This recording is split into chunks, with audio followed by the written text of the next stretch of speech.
कल भी मैं आपसे कहता था कि नेताजी लोग कहते हैं कि समाज के अंतिम पंक्ति में बैठे हुए व्यक्ति का हम भला करेंगे। ये सब बेकार लोग हैं, झूठ बोलते हैं। समाज के अग्रिम पंक्ति में बैठे हुए ईमानदार, देश प्रेमी, आध्यात्मिक और श्रेष्ठ धार्मिक व्यक्ति का सम्मान करना शुरू कर दो, देश बदल जाएगा। सब वैसा ही बनना चाहेंगे। ये अंतिम पंक्ति वाले का काम तुमसे होगा नहीं, 70 साल में नहीं हो रहा है तुमसे। ये बेकार की बात है। ईमानदार आदमी समाज के हाशिए पर पड़ा हुआ है। 18,000 भागवत के श्लोक याद करने वाले कंठस्थ मुखस्थ जिनके हैं श्रीधाम वृंदावन में, उनको कोई पूछता नहीं है। हमारे जैसे लोग जो भाव भंगिमा बना लिए उनकी बड़ी पूछ है। पर वास्तविक विद्वान जिन्होंने विद्या अर्जित की, जिन्होंने विद्या के प्रति गंभीरता के साथ बर्ताव किया, उनको कोई नहीं पूछता। भारत की सनातन संस्कृति से परिचित कराने वाले तीर्थ स्थानों के पुरोहितों को कोई नहीं पूछता। तुम्हारे बच्चे इंग्लिश मीडियम में पढ़ रहे हैं, देश के प्रति भी उनकी कोई भावना नहीं है। भारत माता की जय भी कहने नहीं आता उनको ठीक से। भावना का विकास नहीं उनके भीतर में।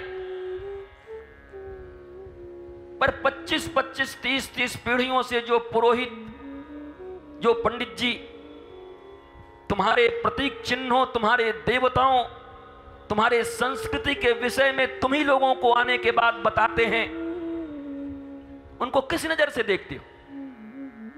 कितनी ऊंची निगाह है तुम्हारी?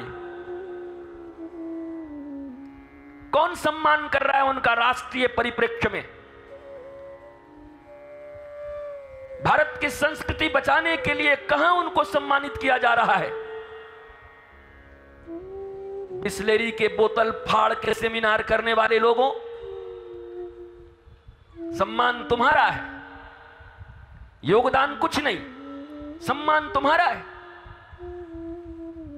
जब तक योग्य लोगों का सम्मान जिस समाज, जिस गांव, जिस मोहल्ले, जिस नगर में नहीं होता, वो समाज, वो गांव, वो नगर आज नहीं तो कल नष्ट होगा ही। कोई नहीं बचा सकता उसको। जहां अयोग्यों का सम्मान है, योग्यों का अपमान है, वो समाज कैसे बचेगा? हम में से ज्यादातर लोग क्या कहते हैं बताओ? कि गुरुजी ये सब बात सुनने में तो अच्छा लगता है, पर जीना है तो अब समाज ऐसा हो गया है कि करना ही पड़ेगा। हम अगर सही हो गए तो हम मसल दिए जाएंगे, बाल बच्चों को भी नहीं खिला पाएंगे। जितने भी ईमानदारों से मिलोगे वही कहते हुए मिलेंगे तुमको। इसका अर्थ है इनडायरेक्टली भारत ये स्वीकार करता है कि बेईमानों का राज है, सब हम बेईमान हैं। आखिर हर एक ईमानदार व्यक्ति, धार्मिक व्यक्ति क्यों कहता है कि बहुत कठिन है जीना ईमानदारी से, बहुत कठिन है अपने बाल बच्चों का पालन और पोषण करना?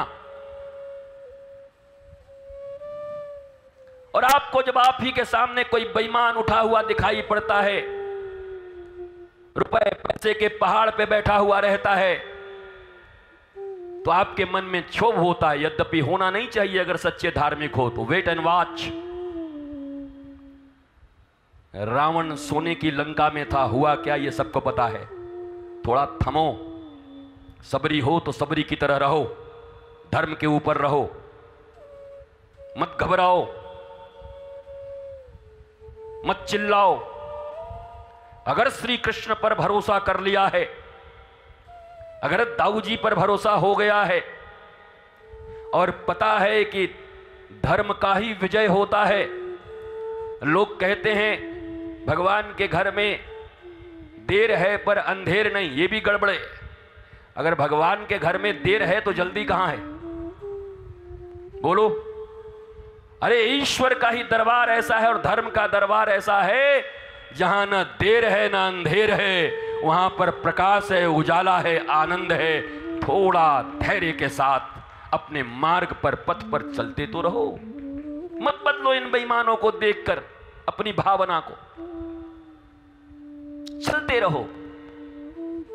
सत्य में बल है, धर्म में बल है, न्याय में बल है, श्री कृष्ण में बल है, बलराम में बल है, श्री राम में बल है, भोलेनाथ में बल है, कृपा है, करुणा है। ये पूरे ब्रह्मांड के मालिक हैं। अगर इनके प्रति सच्चा प्रेम हो गया तो इन लोगों को देखकर घबराओ मत।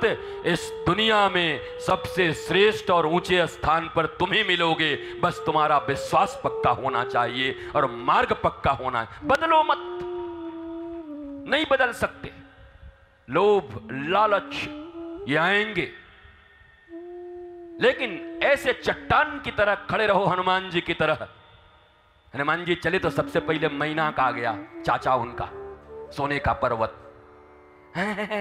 हम तुम्हारे बाबूजी के मित्र हैं, पवन के, पवन भाई साहब और हम लोग दोनों एक ही साथ थे।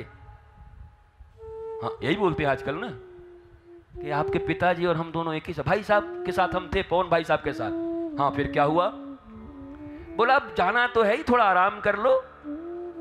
और वो पर्वत है सोने का, धन है, 7 स्टार होटल है। हनुमान जी को ऑफर कर रहा है कि आ जाओ, थोड़ा रेस्ट कर लो, फिर जाना। धर्म के पथ पर शांति के खोज में राम की आज्ञा पर जब भी कोई मनुष्य निकलता है तो उसे विभ्रांत करने के लिए कोई शत्रु नहीं आता, पहले अपना ही कोई आता है, सबसे करीबी। वही बाधा देता है, कोई और बाधा ना देगा तुमको। एक सन्यासी को सन्यास ग्रहण करने में मोहल्ले वाले कभी बाधा नहीं करते होंगे। धर्म के पथ पर चलने वाले किसी मनुष्य को कभी कोई बहुत ज्यादा मोहल्ले वाले परेशान न करते होंगे, बल्कि तुम्हारे तथाकथित सो कॉल्ड रिश्तेदार जिनको तुम कहते हो, वो फोन कर करके तुम्हारे माता पिता को रोज भड़काते होंगे। अरे आपका बेटा बर्बाद हो गया, इतना पढ़ा लिखा है, बताइए किस रास्ते पर जा रहा है, अरे अच्छी खासी नौकरी कर लेता, बताइए राम राम कर रहा है जा करके, बताइए भजन करने में लग गया। कौन है जो रोकता है? कौन रोकता है? हनुमान जी को पहले रोका तो उनके काका समान पवन देव के मित्र मैनाक ने कहा विश्राम कर लो। हनुमान जी ने कोई गलत बात नहीं कही, कुछ नहीं कहा, क्योंकि हनुमान जी का सिद्धांत है सबसे रचिए सबसे बसिए सबका लीजिए नाम। काका जी को भी हाजी हाजी करते रहिए, पर बैठे अपने धाम।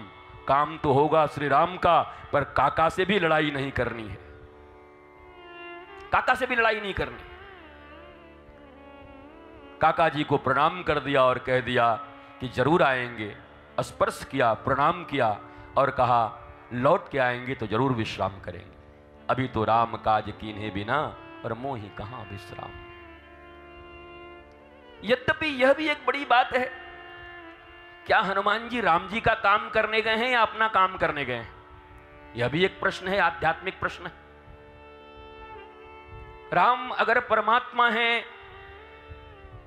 राम सर्व समर्थ हैं, तो राम का क्या काम है? कौन सा काम अटक गया उनका? दुनिया के अटके कामों को वो सुधारते हैं। इतना तो जगजीत सिंह को ही पता है, तू ही बिगड़ तू ही संवार, वो भी जानते हैं, तो अपना काम संवार सकते हैं। तो एग्जैक्टली हनुमान जी जब वापस आते हैं लौटकर, तब इसका जवाब देते हैं। जब सब कहते हैं आपने काम कर दिया, काम कर दिया, हनुमान जी की आंखों में आंसू है, अरे मत बोलो ये सब मेरे सामने, मत बोलो। रघुनाथ के चरणों में गिर जाते हैं। रघुनाथ, और बड़ा अच्छा एक क्षेपक है, जामवन जी कहते हैं हनुमान जी ने सब कर दिया, हनुमान जी कहते हैं हमने कुछ किया ही नहीं। नल नील अंगद कहते हैं हनुमान जी ने सब कर दिया, हनुमान जी कहते हैं कुछ किया ही नहीं। तो कहते हैं बार बार ऐसे सुनते सुनते सुनते सुनते राम जी ने कहा तुमने नहीं किया तो क्या मैंने कर दिया? तो हनुमान जी चरण में गिर पड़े। मैं यही तो समझा रहा हूं इन लोगों को कि श्री राम ने किया है, समझ ही नहीं रहे हैं। यही तो समझा रहा हूं इन सबों को। जमि अमोघ रघुपति कर बाना, एहि भांति चले हनुमाना। ये इशारा है, राम जी के बाण पे बैठ के जा रहे हैं। जिमि अमोघ रघुपति कर बाना, एहि भांति चले हनुमाना। ये इशारा है, बाण मार दिया है राम जी ने, हनुमान जी तो आराम से बैठ के जा रहे हैं, मौज कर रहे हैं।